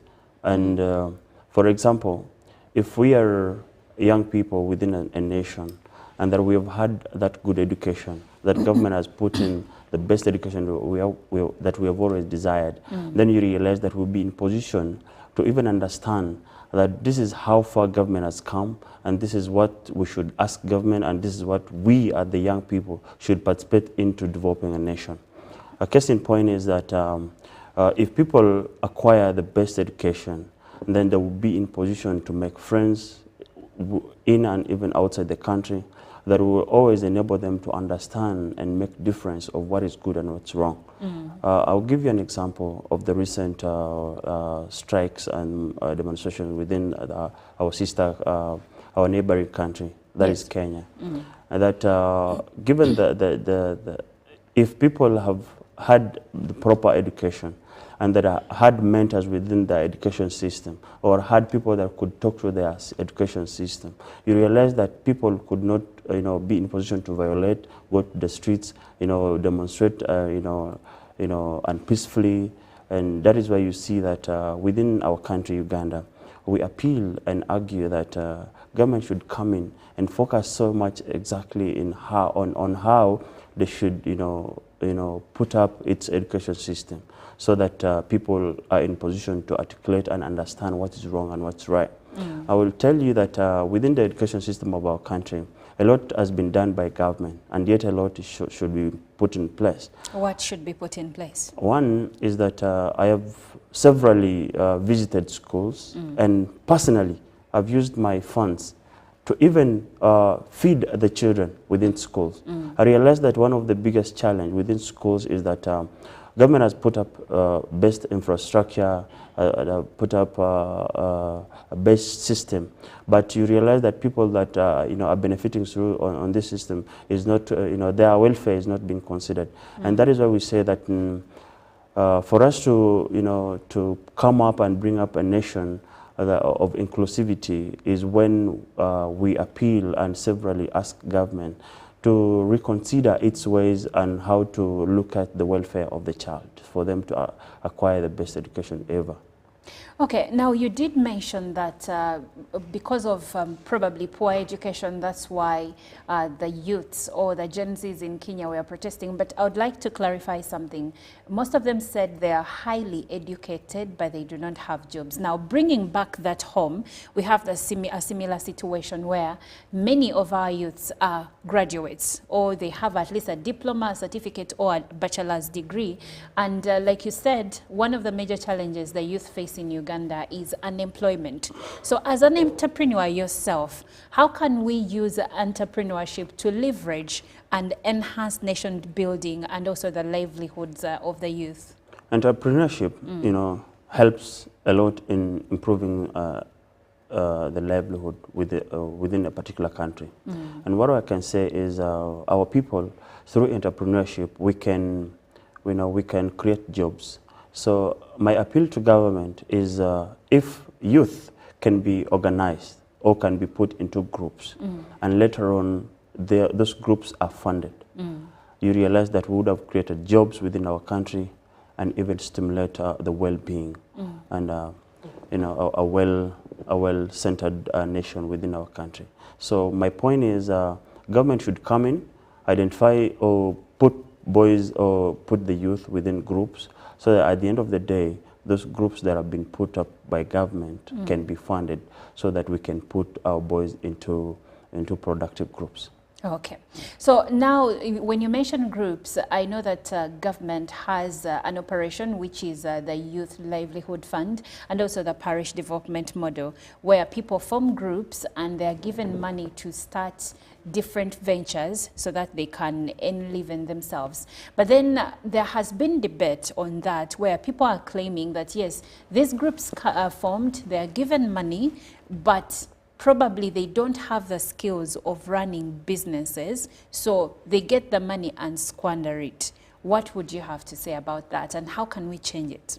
My word on that is right from the people that initiate an ideal that would support government programs, as far as its development is concerned. Number one is we have to, as government, or with my appeal to the people within this government, is that when such projects are put in place, yes, and then people should be identified of what projects and how best they could, like how best they could use that money. What I'm trying to say is that as we identify of several projects like the PDM, I am saying that policies should be set. Okay. I mean, people have been put in groups, and later on, people receive this money individually. Realize that it would make a sense when it won't make sense when people within a parish, like 30 people within a parish, are put in group in the names of a circle, or people put in groups. And then at the end of the day, people are again receiving money or getting that money individually. You see that it won't do something. But if a particular project was done, like maybe say a particular parish within my area, maybe that is Kao sub-county or Kao or Kobil parish, you realize that if certain people were put in groups and that they are receiving this 30, the money of the 30 people, which could be 30 million, and then they are identified of what project maybe they could do poultry farming. And they're doing the project collectively, Yes, not on an as a individual group. level. You realize Okay. that the government money would now be of value to the people. That makes so much sense. So as a way to enrich the youth in the country, Mr. Chemo here suggests that instead of giving groups money, but then the money is now redistributed to individual members, that instead there should be a group of people put together, they identify one project, and then that project is funded by the money that the government gives to the youth so that they help them to make a living and start off businesses. I think that's a very great point. But and speaking of programs and projects, are there any stories, success stories of some of the initiatives that the government has been part of to enrich the youth that you know of?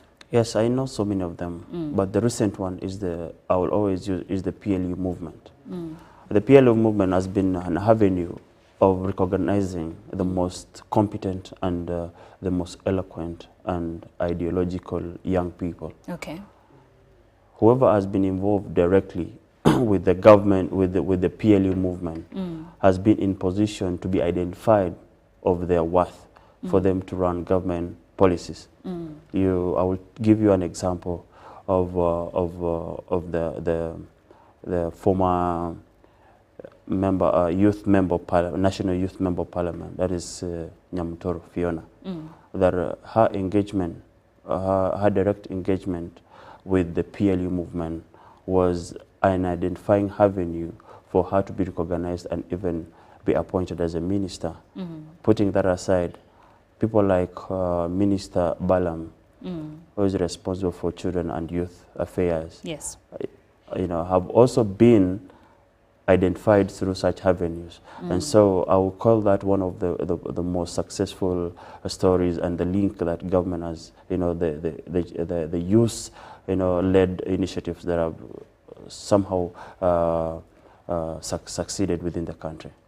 Well, we were speaking matters of youth participation and their contribution to nation development, and I am speaking to Mr. Chemo Mashood from the NRM Youth League. Now, I like that you've mentioned some of the members of PLU that have been serving as youth leaders, and now some of them have been appointed as ministers because of the great work they did while serving the youth. Now, that brings the next question. According to you, Mashood, what do you think is the importance of youth participation in the politics of the country?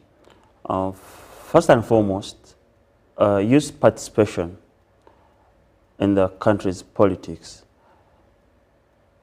shows that their interests have been represented, even under the Constitution. Do you believe that it should be the youth that that should be given the platform to speak about the issues and matters that aggrieve the youth? Yes, I believe, because the next leaders of tomorrow, and that they are energetic, and that youth have always been in position to acquire several skills that would, help to improve the nation, and their direct involvement within the government, their direct participation in government politics helps them to, helps every government to always understand what should be put in place and what should not be put in place. Because severally, youth have been in position to lead movements that have always been positioned to, that have always helped governments to identify what's right and what's wrong. They've always advocated for the rights of the people, and they've always demonstrated. It's only unfortunate that severally, when youth get into the streets to demonstrate, they think they must be opposers. I mean, they must come from the side of opposition. Yet, to me, I understand that the best way you would, champion a particular movement in the names of advocating for the rights of the people is when you collectively join hands together, use TV like I am now doing to advocate for the rights of the people and demand of what is, of what is for the people. Okay, so through what other ways should the youth advocate for the rights of the people away from demonstrations? Severally, governments should embrace putting up, like the ICT centers within communities, so that these ICT centers could be avenues where government tap information that the young man is directly communicating to them. And then young people should also be given a platform. They should be put into circles, like I said, into organizations, whereby these circles will seem like hubs or rehabilitation centers, where government will easily come, train the young people within these avenues or within these rehabilitation centers, so that young people within this area have the platform. A case in point is, I will give you the Mandela Washington initiative that was set up or was put up by the former president of America, that is Barack Obama. The Mandela Washington acts as an avenue where young people, where eloquent people are identified, and people are in position to air out their issues and challenges, and so many of them have been funded through such initiatives. So equally to Uganda, like my country, I would also appeal that there should be such a platform, because there is nothing impossible that could be done out there that cannot be done in our country. So we should have avenues where young people come and are given platform to suggest and give out their views. And the other thing is the Youth Council. The Youth Council for so long has been put by government, and that is why you see that elections have been carried out every other time. But I will appeal to government and argue them that these councils that we have put up, the youth-led councils that we have put up within districts and sub-counties, are not in function, or they're not functioning. And if they are functioning, then people are not being heard through these platforms. So we are saying that several policies should be put up, and that this youth-led council within the district and the sub-county should be focused on, so that we are in position to identify exactly what the youth have to say through such platforms. All right, now let's look at civic duties. As a youth, I like that you're in leadership, but you're aware that many young people are not really interested when it comes to their civic duties. And here, I mean, I'll give examples like the election process. There are many youth that you are not really interested in the politics of the country, but also there is blood donations, community engagements like cleaning up, and to mention but a few, or even the census undertaking. We are glad that census people the enumerators were going door to door to count people, but if it is left unto them, the youth in most cases are not really that interested. So what strategies would you recommend to encourage more youth engagement in civic duties? Severally, within our country, what I would encourage the young people to do and to talk about the platform is, number one, is every other young man should understand of their right, and that they should also get to know that their direct involvement and the understanding of their civic rights is paramount to a country's development. Why I would say that is because several of us and several of us within society and within community have always been, living on an imagination that we are not anything towards the civic engagement. And yet after that involvement or the process of, for example, the election process, we are the immediate people crying on who should have not been a leader. And yet, if we were able or were in position to directly involve ourselves, we would have come up with the best, leader. So what I would appeal to my young people is that we should come together and we should resonate together. We should always come up with several ideas so that we are in position, because now we feel that we are the most learned generation. Yes, you are. Given the education system that was put up by His Excellency the President, and given the fact that we have grown through his generation, yes, we feel that we have come at a time when the best was put in place, and that is why you see that even people like us now are in position to be given platform to share about what concerns the development of the country. So what I'm trying to say is that we should come together as young people, and as government, I'm also appealing that government should also come in and to directly involve or engage the young people directly, and to meet them, give them platforms, to exercise their interest and their desires, their thoughts on how and what a particular government should seem like. Okay. And that is why we are saying that when we inclusively join hands together like that way, we will come up in the most 10, 20 years, we would have put up the best government ever. Now, thank you so much for that. You did talk about some of the ways through ICT, that is technology, can actually foster nation building. But are you aware of any initiative that has been put in place to equip the youth with digital skills? Yes, as for now, I would say, yes, government is trying so much to see that technology cuts across the country, because the new system, the new curriculum, basically talks about and emphasizes the use of the ICT, the ICT department, the computer lessons. So, given that reason, given that appeal and emphasis by government, that every other school should embrace the learning of computer skills. You realize that within that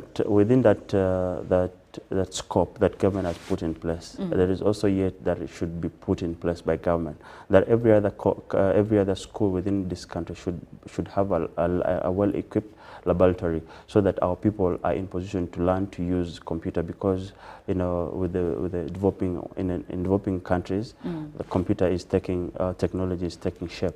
And Yeah, true, technology is taking shape, but there has also been debate here in Uganda on whether or not ICT lessons in schools should actually be, the ICT subject should be made mandatory, because some people wonder, why do you have history as a mandatory subject and ICT is optional? How would you answer that question? Severally, somehow, maybe the ideal of understanding on how computer or ICT lessons would have been in position to help in developing a country. And that is why I feel that way it was a little bit looked down. And it was a little bit looked down, and that is why I'm saying that now that it's being realized that computer is also equally important towards a country's development, I feel something somewhere could be, could be looked at by government, so that the same way history is mandatory, the same way computer lessons are mandatory within the country. Should be mandatory. Yes. Okay, now let's talk about the environment. We have climate change upon our hands, as evidenced by some of the occurrences that have happened in different sections of the country, like floods, mudslides, to mention but a few, and also the changing seasons regarding when we crop, when we plant, when we harvest. Everything has changed due to climate change. And also now, over the last couple of weeks, we've had the National Environment Management Authority evicting people from wetlands like Lubigi in Nansana. So how can the youth be part of environmental sustainability? The youth can be part in environmental sustainability in several ways. One is people must understand, or the young people must first understand the advantage and the benefit of a well-reserved environment. And given that reason, people should be in position to understand that every other person is responsible in taking care of the environment. What I would say is that young people should directly engage into tree planting. Yes. And then doing polythene recycling and plastic recycling. And can they also do this as businesses? Yes, they can do it as business. I will give you an example of Ryan Hickman. If you know Ryan Hickman, one of the youngest boy in Europe, that has done a recycling foundation. He has put up a recycling foundation where he recycles almost everything. I would inform you that everything that has been put in this world can be recycled. Plastics can be recycled.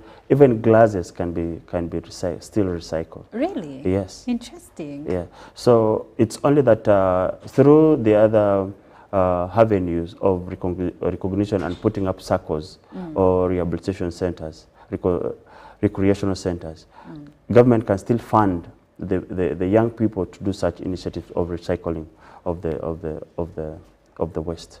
Okay, waste management and recycling could contribute greatly to environmental conservation, and if the youth were to be involved in tree planting, recycling, among others, then our environment and climate would be preserved. That is according to Mr. Chemo Mashud, who is from the NRM Youth League. We are speaking about the ways through which the youth can contribute to nation development. But you see, with nation development, you also need a youth that is healthy. So, Mr. Mashud, how exactly can we engage the youth to maintain a good health, better health, and lifestyle, so that they can now be able to contribute to nation development?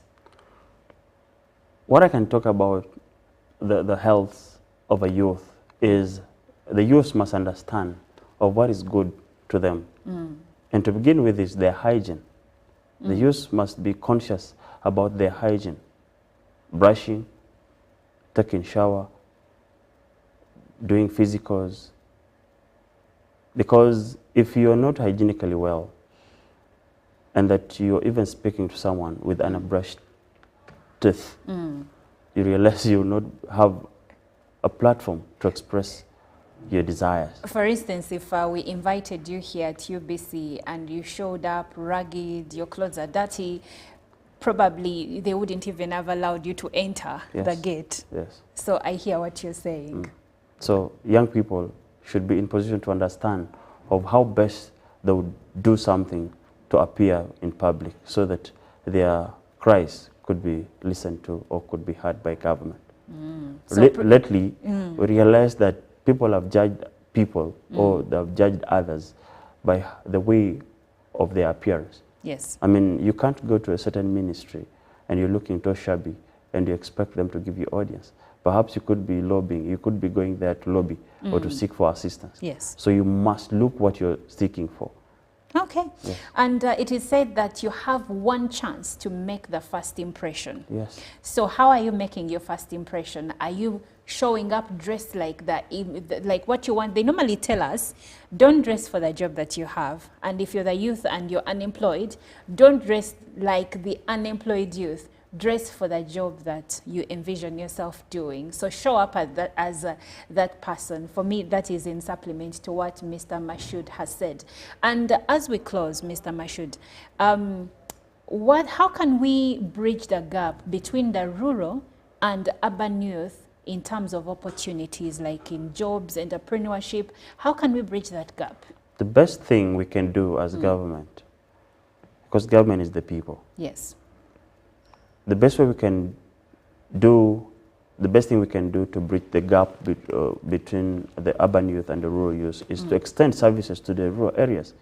Take factories to the rural areas, and give, extend services to the rural areas. For example, the roads must be worked on. Hospital, the health sector should be worked on within the rural areas, companies should be extended to the rural areas. Like, for example, where I come from, we have a mining, limestone mining stations or sites. And you realize that the limestone that is being mined from my area is being brought to Tororo and Kampala for further processing of what the products that is attached to our raw material is. So we are saying that if companies or factories are extended to such areas or such avenues, you realize we will be in position to build up a well-centered nation, and that we would have avoided the rural-urban migration, and we would have improved and bridged the gap within the rural youth and the urban youth. All right, so I have a comment here coming through from Apostle Junior from Kamocha, and he says, concerning the role of the youth in nation building, I heard him talking about job creation. What was he meaning about that? Yet for them as the top youth leaders also, they are considering tribalism before linking someone to the job. Now my question to him is that which job creation is that? So he's, to paraphrase, alleging that for some people to get connections to certain jobs or to get, let's say, access to, let's say, a grant, some people consider tribalism. Is he true, or it is a mere allegation, not a fact? Somehow, maybe given his experience, maybe that is what he felt. But I want to tell my fellow colleagues that all we have to do is to just become so much organized and have the right thing on table and know where to go to. Because I don't know where he went, that he felt, he was ruled out as for his tribe or her tribe. Yes. I do not really understand. But all I can tell you is within this country, opportunities are for every other person. Okay. The PDM has been given out to almost every Ugandan. So I do not really see where tribalism comes in. Because if every other citizen was in position to put, to channel the PDM money in the most righteous way, yes, we would have realized some benefits through it. And what I can appeal is that now things that seem tribalistic is things of not putting people into groups. And that is why you see that certain organizations, maybe within the central or within the urban areas, have succeeded because people have embraced the teamwork and working as a group. as a group. And for us in urban areas, I mean in rural areas, we are being given money individually. So that is why you see that maybe a particular group that is in urban and is doing something as a group may seem people of the same tribe. Now maybe I feel that is what is called as tribalistic, because they are working as a team. So what I could emphasize to every other person out there in rural areas is let's embrace the need to work together as a team, so that if certain million is given to a parish, then it's not being split into individuals. Let's work as one people so that we will seem productive at the end of the day. And the last one from Okello Tony from Lira, he says, my personal opinion is that in order to integrate the youth in nation building, first the youth should move away from party politics and focus on developing a career and profession. Politics should be left to the youth who have graduated in political education or related fields, and to the retired civil servants and the rich.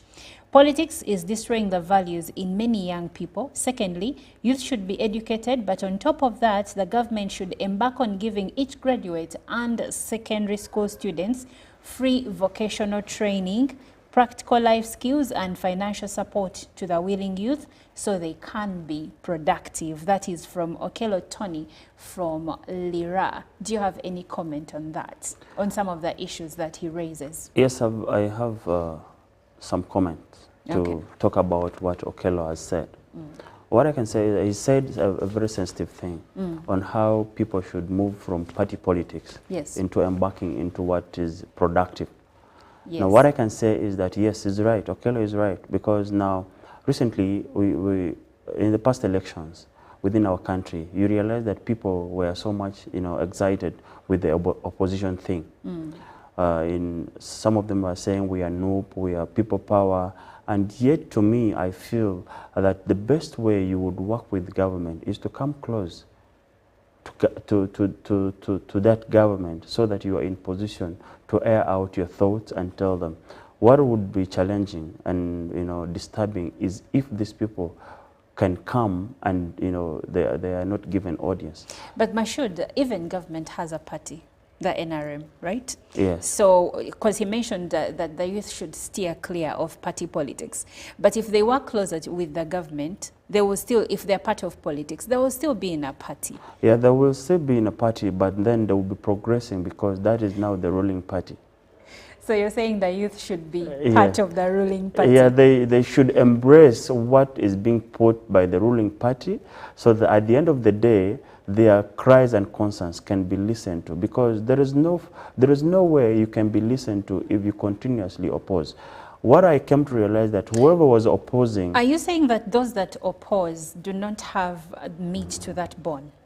They don't, because several of them, I feel they don't, because several of them do not even recognize what is put in place. For example, if by then the young people who are striking and demonstrating within streets, if you ask them of what the current government has done, they will not be in position to tell you. All they had in mind was he has been there and now it is time for him to go. Okay, so now to clarify on something, the initiatives that the government has put in place for the youth, they are for the youth of the entire nation, regardless of their political affiliations. Yes. Good. I wanted us to be clear on that. Yes. And as we close, Mr. Mashud, this one is a bit laid back, but the president did make this comment recently and said the youth should get married at a young age. What do you have to say about that as we wrap up? Yeah, I read and even listened to what the president said. Yes, his word was of wisdom, because literally, even scientifically and scientifically, it is said that for one to give birth or to bear bright children, one has to bear those children or have those children or get those children at their early age. So he was right. He knew what he was saying about. He was talking about. Okay, Yes. I hope you're working on that. Yes, I'm working on it. Well, that was just an icebreaker as we come to the end of this segment of the program, which is the Good Morning Uganda agenda. I've been speaking to Mr. Chemo Mashud from the NRM Youth League, and we've been speaking about the role of the youth in nation building. If you've caught the conversation at its tail end, don't worry, you can go to our YouTube channel and you just have to type Good Morning Uganda and you will be able to find the conversation from when we started the show at 6:30 in the morning up until this minute. But do not change your channel because Ruben Pima is coming up next with sports updates. As for me and the rest of the Good Morning Uganda team, my name is Olive Monica Najama and I say enjoy this Wednesday. I'll see you tomorrow.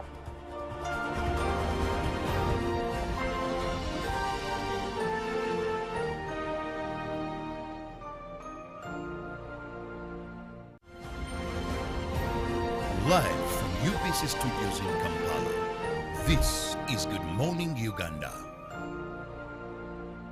Pick of the day on UBC. Every Wednesday, 10 p.m. on your public broadcaster.